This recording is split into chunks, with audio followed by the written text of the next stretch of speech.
Good afternoon, everybody, and welcome back to the final sessions of the 19th Annual CERIAS Security Symposium.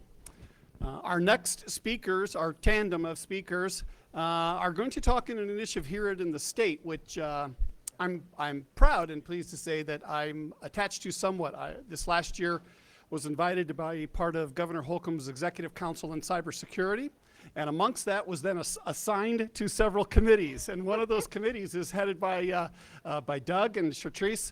And so in that conversation was the initiative that maybe you guys should come talk about this. So while this is an Indian initiative, I believe there are lessons that could be learned not just at the state level, but also at company levels and other organizations that could be duplicated.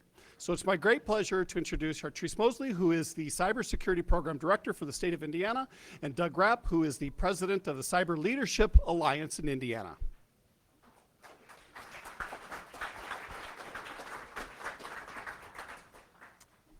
Thank you all very much. Okay, I think I'm gonna double mic it. I don't mean to. I'm gonna make this simple.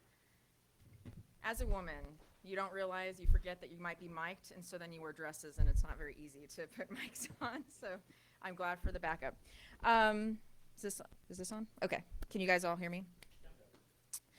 Thank you very much, Joel, for having me here today. I've heard nothing but fantastic things about this organization, obviously well established. And when kind of looking at the models, when I took the position actually a year ago now, as the cybersecurity director for the state, and looking at how we as Indiana want to approach cybersecurity holistically, I definitely realized a couple of things. We are not always good as a state to recognize the significant amount of talent in our own backyard. With programs, with the people who are passionate about this topic, people who have actually come up with fantastic solutions for this topic, but may only be known in one area or one group. And so as I was looking at other states who were struggling with the same kind of thing, and then talking to such a great number of people here in Indiana and throughout, I mean, our council is made up of 250 members. That's not trying to beat any record. It's just I wanted depth in addition to breadth. A lot of times when you hear government councils, and you can raise your hand. Actually, I'll make people do something because it's after lunch, and if you're like me, if I'm not like doing something or having to listen, then I'm usually on my phone or starting to think about what's for dinner. So how many of you, when you hear government committee, government council, you think of a bunch of high up people to talk about an issue but not really get anything done?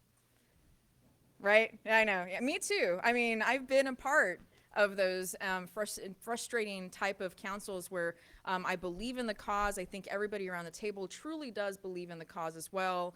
But you know, a lot of times we have policy people, we have academics, we have people who know it in theory, and either we then miss the operations people on that, so they come up with great policies that really can't actually be done. Or it's the other way around. You have a bunch of people who are operations people who come up and say, these are the solutions we need, but we don't have executive buy-in at a policy level, and so then things get stalemated and don't get done on that end too. So when I was given the responsibility of leading the charge with Governor Holcomb's Council on Cybersecurity, I wanted that to be different. I wanted it to be both. Which meant to grow, but it meant to grow to make sure that the right people were on the council at the right place and giving just the time that they need to give to be effective and add to the discussion. So, and I want to be conscious of time so that I can allow my private partner over here, also a council member, to be part of it. And I do appreciate Joel being on the council, and yes, absolutely, anybody who says they want to be on the council, I'm like, are you sure? Because you're going to get emails, and then you have to attend meetings, and then you're going to have to do stuff. So it's not going to be a council where you just show up and, you know, say that you were there, and then, you know, then that's really all it goes. So when I looked at states, as many of you probably have also looked in cross-state paths, a lot of states I recognized do really well in certain areas within cybersecurity, whether it's workforce development, cyber incident responses, the academic institutions, private sector collaborations, or state policy. I recognized that they were all moving a little bit, inch by inch, towards the big notion of cybersecurity that many of you have been talking about today. But really, how can we move together and bring the lowest common denominators, the local governments, the small businesses, the people who actually really need to know about it? As we were talking, somebody had brought it up earlier, how do we make it a business conversation and not just an IT conversation? How do we make it relevant to the local government person or the operations person and not just CISOs? Because as all of you know, CISOs are only at certain companies. A lot of them actually do not have those. They don't have an IT division. They don't even have a cybersecurity person, even if they do have an IT division. So how can we provide those type of resources but still be respectful of the nuances of the sectors, the regulations, and really have the right subject matter experts providing the true to be able to implement true solutions to the problem. So what we developed with the Executive Council on Cybersecurity is really a full ecosystem. We have Governor Holcomb started it in July of last year.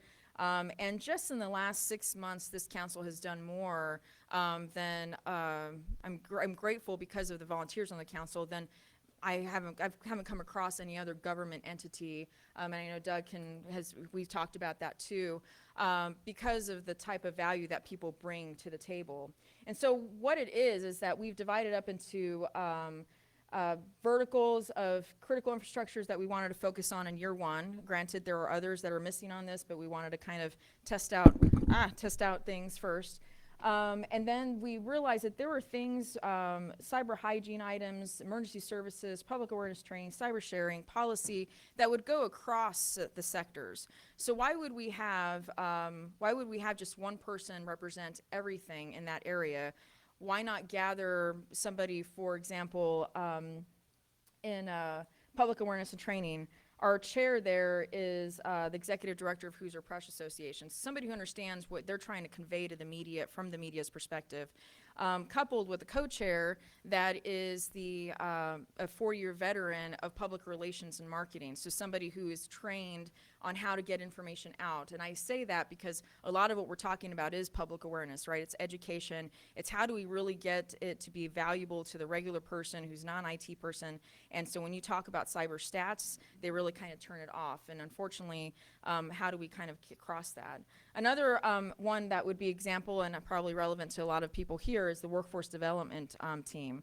So when I put together that team, I needed it to be effective right away, because is it a concern? It's not only a concern from how do we establish, and from the state's perspective, one of the proposals that the team is putting forth for the governor is to make NICE the standard across the board for Indiana and the expectation. How do we do that, right? And so we need to do that K through 12 as well as higher education, as well as looking at workforce development programs. So we have our Department of Workforce Development sharing that, but it isn't just enough to have Department of Workforce Development, which typically would have been the person leading that effort. Their co-chair is Department of Education. Because a lot of times I have found that in a lot of these discussions, they get so far in some great ideas, but they're not able to actually go forward because they now need another half or another section that they may not have brought early on. And so we kind of almost have to start all over, and how frustrating is that? And in a situation such as the needs and the concerns that evolve around cybersecurity, we're already behind the curve. And so having to not only realize that, and I'm very lucky to work for a governor and leadership at the state that recognizes that it isn't going to be a one entity solution. The state of Indiana cannot solve the state of Indiana's cybersecurity problem. We would be wrong to even try. The state of Indiana needs to work with all the other people, such as our private sector partners, our educators, our federal partners, our local governments. We need to work together and be okay that other people have significant and great solutions, and let them go and run with it and be empowered with it. And then we just have a central framework in which we can help and feed off each other for efficiency for their sake.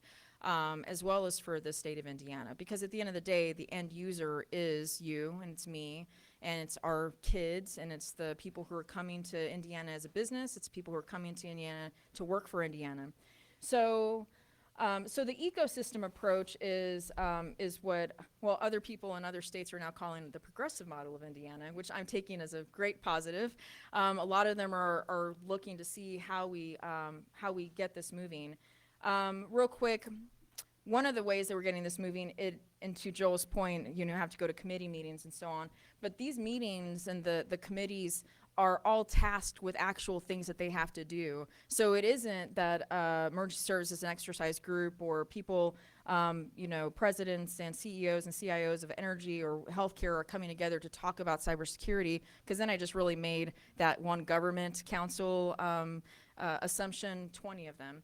What it is that every single one of them has done it already, had created research, created executive summaries from their perspectives, from their subject matter expertise. We have hundreds of years within each of these groups that are providing expertise and resources and templates and things they've done for their Fortune 500 companies that are like, strip our name off of it and go give that to the local government and small business.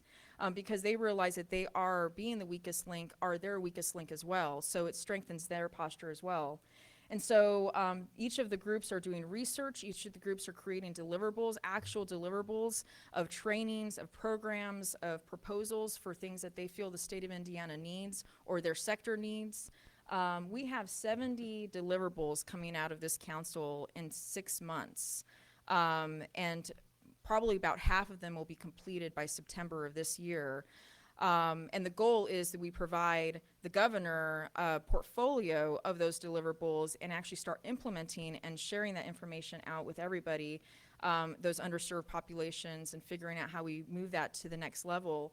And then the next section of that is a proposal of how we go and make this better, whether that's working with other states in our region, whether that's furthering and deepening our partnerships with companies like CLA, obviously academic institutions like Purdue, Ivy Tech, IU.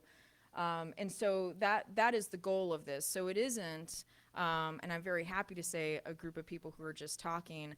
It's a group of people who actually really, because they've shown interest and committed to this, have really kind of had their feet to the fire, saying, all right, but you said you're going to bring something to this, so what are you bringing that can benefit everyone, whether it's in your sector or across the sectors or for your group?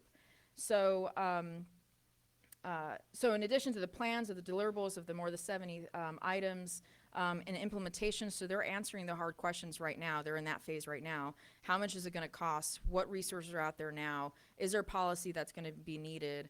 How can higher institution or higher ed help? How can we start integrating these type of discussions, like what was being discussed earlier, into the younger crowd, so that it becomes the normalcy and not what we're trying to, you know, pull out of people.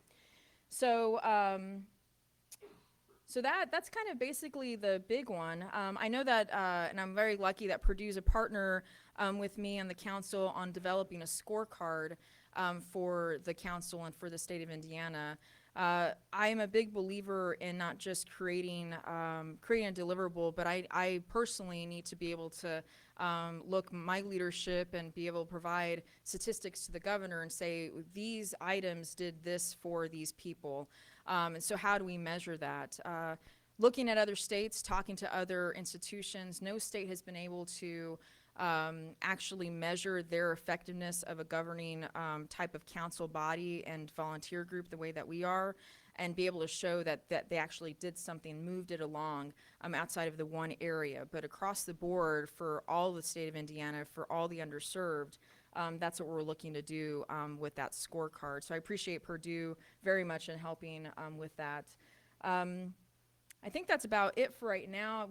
I know we're going to leave a few minutes to take questions. I'm sure people have some questions with regards to what's coming of the council. But with that, I think a hallmark of what the council does, and a big portion of my own philosophy, is that I'm only as good as the partners that I have and the people that I work with. And so with that came a real emphasis from a state perspective to make sure that we have a strong private partners on the council, and be okay that they go and do great things, and not try to stifle that, and if anything, try to grow that and try to figure out how to facilitate that growth.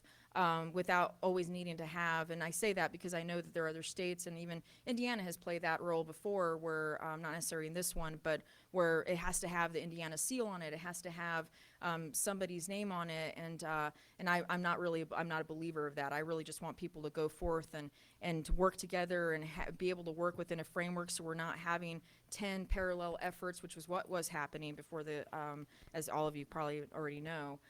So with that, Doug is a perfect example of a partner on the council from the private side of it, so he can speak to those initiatives on that end. Thanks, Therese. Can you hear me? Great. So I have to say that beginning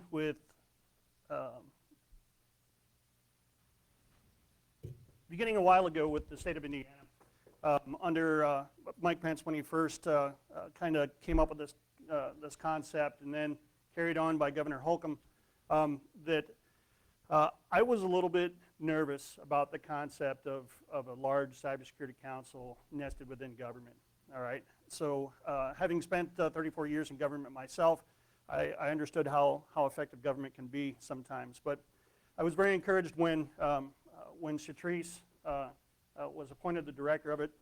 Let me say that there is nobody in the state of Indiana or beyond that could have pulled off what Shatrice has done at the state level, building a team, and a true team, a public-private partnership, and that's kind of a catchphrase these days, but a true public-private partnership where the state doesn't have veto authority. They actually listen to their subcommittees. 250 people, over 20 subcommittees, 70 deliverables in 6 months, and these are actionable things. I've been in the business for a while, and these are things that are actionable. They are things that are getting done. So I'd like to thank Shatrice as a representative of all our state leadership for the council and for being such a great partner.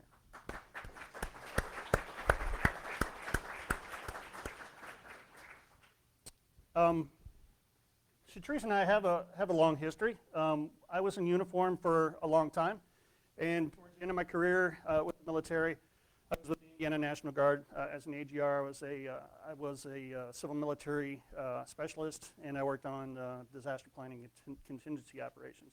And I had the great fortune of having cybersecurity dropped in my lap, literally dropped in my lap. I always tell this story about Major General Umbarger, who's a phenomenal leader and a great man, a personal mentor, who went out to D.C., and the hot topic was cyber forces out there. And he came back to a state that were a bunch of knuckle draggers like myself, infantry guys and artillery guys and combat arms. And he looked at his staff and he said, "I want me some of that cybersecurity." So that's almost a direct quote.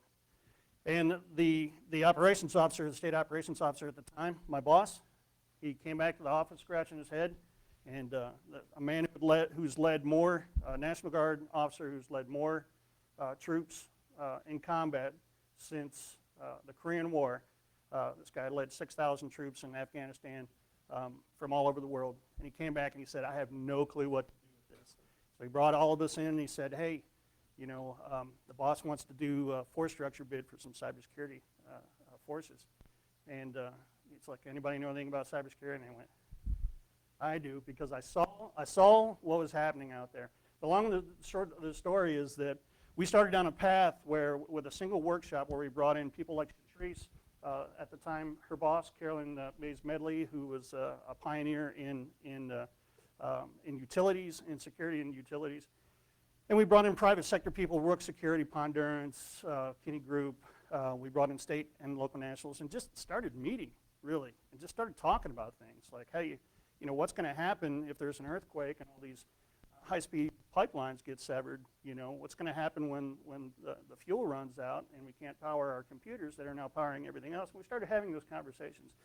And we've evolved from that into probably the most effective and best partnership that I've ever been involved in, a true statewide team. So again, the Cyber Leadership Alliance, we are a 501c6. We are an industry organization. We represent the members of our organization. It's very easy to become a member. It takes an MOU. There's no fee. But we represent about $25 billion worth of security interest in the state of Indiana through our Indiana CISO Forum. Some of you who attend those forums are here in the room. The Indiana CISO Forum gives security professionals a trusted environment where they can have very candid conversations about their architecture, about solutions, about vendors, without the influence of those vendors or other outside interests. So that's run by Leon Ravenna, who's the CISO for Car Auctions, one of the smartest men I know, and he is fanatical about protecting that group and ensuring that we have that trusted environment. So we are really a voice for the industry. And by the way, we want to work ourselves out of a job, so we hope someday, I call myself, I've got friends who call themselves cyber evangelists. I call myself a cyber optimist. I look out across a room like this and I see some of the most amazing people that I know. Great minds, great leaders, people that are in the trenches every day. And I have hope that we're going to make the world a safer place and that we're going to solve some of these incredibly complex problems. So I like to consider myself a cyber optimist. I also lied to Shatrice. I told her, you just bring one slide, I'll bring one slide, but I can't help myself. I'm a cheerleader for the state of Indiana. So Secretary of Commerce, a few years ago, commissioned a study, a cyber economic development plan for the cybersecurity industry. Part of that was a series of town halls where we went around across the state of Indiana, solicited input from everybody. We did them down in Evansville. We talked to CISOs, we talked to politicians, we talked to economic development people. We talked to anybody who would show up at the meeting that thought they had an interest, academia. We talked to them all, and we conducted a survey. And you'll be happy to know that the number one greatest asset, according to this survey, is Indiana's academic institutions. So throughout that, innovation and entrepreneurship also was up there. So the innovation that's coming up, training and exercises with the facilities like we have. I don't see the uniforms anymore, but Muscatatuck and the cyber physical range down there. So Indiana has amazing assets that we don't brag on enough, and I'm glad that CERIAS has afforded me this opportunity to get up here and brag. So now I want you all to notice that I've just committed a mortal sin. I'm showing the CIO from Indiana University at a Purdue group.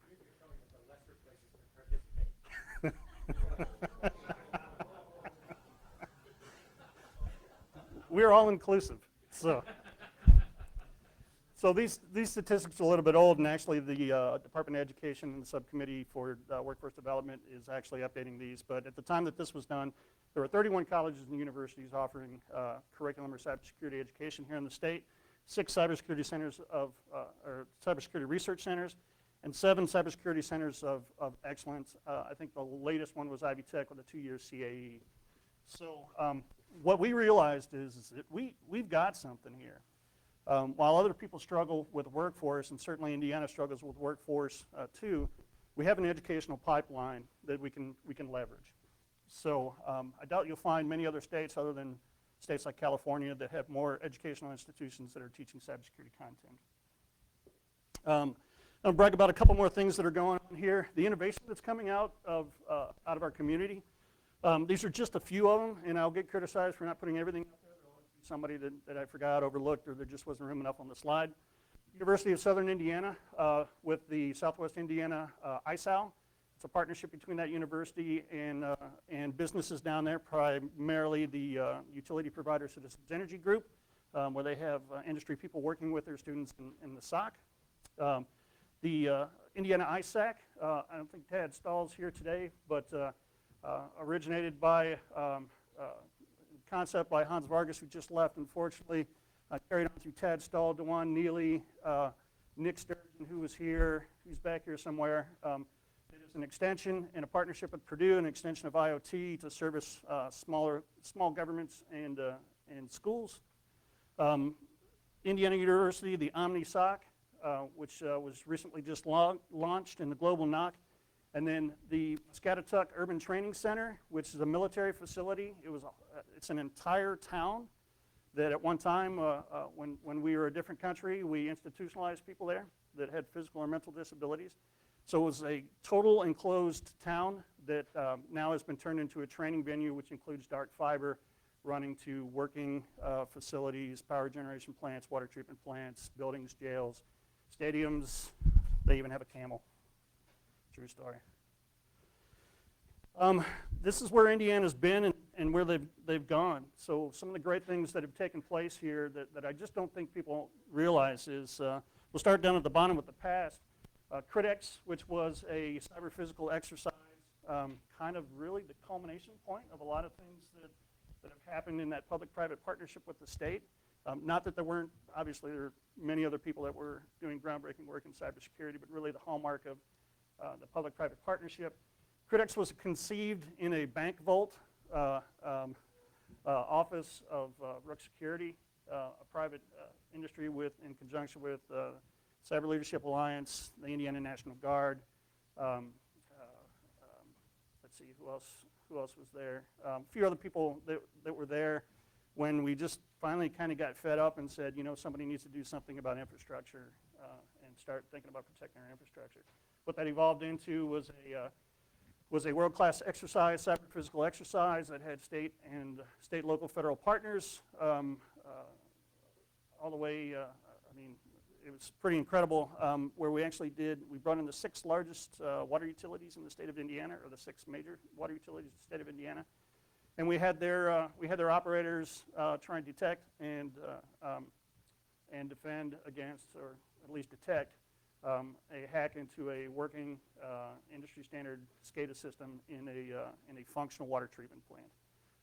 And this was to the point we had role players out there, created a hammering effect by cycling the pumps, and actually had a pump that came out of the ground that was spewing water. It was pretty amazing. It was an amazing event. So that was kind of a hallmark event for us that I think spurred a lot of our relationships, that birth by fire, working through that exercise and working through all the political stuff. Yeah, and there's Nick right there. So everybody, Nick. So speaking of the Indiana ISAC, Nick was a huge part of that. But we formed relationships there that we took with us to the different entities and agencies that we've gone to, whether public or private, and we've kept those alive, and that's really how we're able to create a successful public-private partnership. Cyber Defense Summit was conducted here between Indiana University, Purdue University, and Muscatatuck Urban Training Center. We brought in almost all of the service academies, many of the military assets, DHS, S&T, others brought them here and really kind of highlighted what was going on in Indiana. It was our first baby step at really starting to promote Indiana. Cybersecurity State of the State, which was a concept. We brought in 6 experts from different verticals that were important to the state. And in the State House, we briefed elected and appointed officials on what the state, what those industry experts felt the state of the state was in those areas. So we began the process of educating legislators and educating leaders. What's going on today? I talked a little about the Indiana CISO Forum, so I won't beat that to death. The Israel Cyber Tech Delegation, annually we form a delegation that goes over and meets with our partners in Israel. We're pretty impressed with the fact that they're punching 35 times their weight in cybersecurity. And we like to think that innovation is born out of research. It's born out of companies that are doing things, and in the case of Israel, it's born out of necessity. So we're very interested and have great partnerships with them, and we continue to go over and meet with them. Secure the Hill, we do that. That's coming up. We actually go out and talk to our legislators out in D.C. We've even gone so far as been asked to testify in front of subcommittees on public-private partnerships in workforce development. Cybersecurity Executive Council, we've already talked about cybersecurity town halls. We're continuing that tradition to go around and talk to and get people motivated and interested in cybersecurity around the state of Indiana geographically. You know, anytime there's a state capital, everybody else who is not the state capital thinks that everything revolves around the state capital. Last year, the year we did this, the first year we did this, we made it a point of not doing a cybersecurity town hall in Indianapolis. We actually just did it in all the outlying areas. So in the future, the Indiana Secure Technology Consortium is a group is a group of interested people that are coming together to form a catalyst for security in the Internet of Things. Indiana has made a huge mark in technology. What we're concerned about is, like technology and the tech culture, we want to rush headlong into technology, and we want to grasp those things with a focus on getting to market as quickly as possible, and that doesn't set conditions for security very well. So we're interested in getting ahead of IoT and the IoT craze, and ensuring that and partnering with industry in Indiana that are in the manufacturing space to build security in from the ground level. The Indiana Cybersecurity Focal Point, I'll say very briefly that Indiana is considering creating a venue to consolidate some of the expertise in cybersecurity around the Capitol. Workforce Development Initiative, talked a little bit about that in partnership with Purdue, Indiana University, and other interested partners, IDOE, Department of Workforce Development, mapping a progressive pipeline of talent to incentivize them in the right places, to go to Indiana schools, to stay in Indiana, to live, work, and be educated here. And Cybertech Midwest. So we are in talks with, has anybody been to Cybertech in Israel or in Singapore, Rome, Panama, any of those places? So Cybertech, Indiana is hopefully working through the final terms of bringing Cybertech here for the next 3 years. So Cybertech Midwest, it'll be their only event that they hold in the United States. So we certainly invite you all back for that.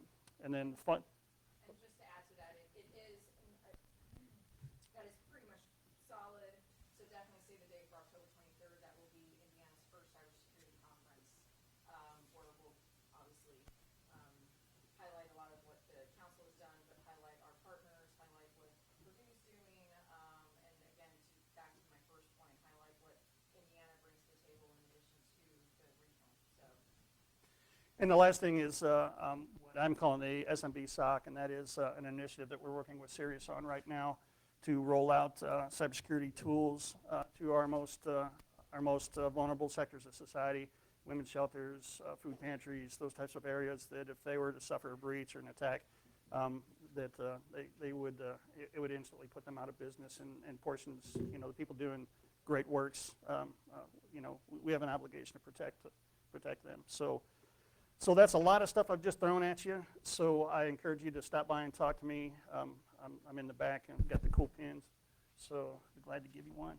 So I'd bribe you there. So just on behalf of myself and Shatrice, thank you very much for allowing us to present here today and just brag on Indiana and the great stuff that we're doing. We truly are the cyber crossroads of the United States. So thank you.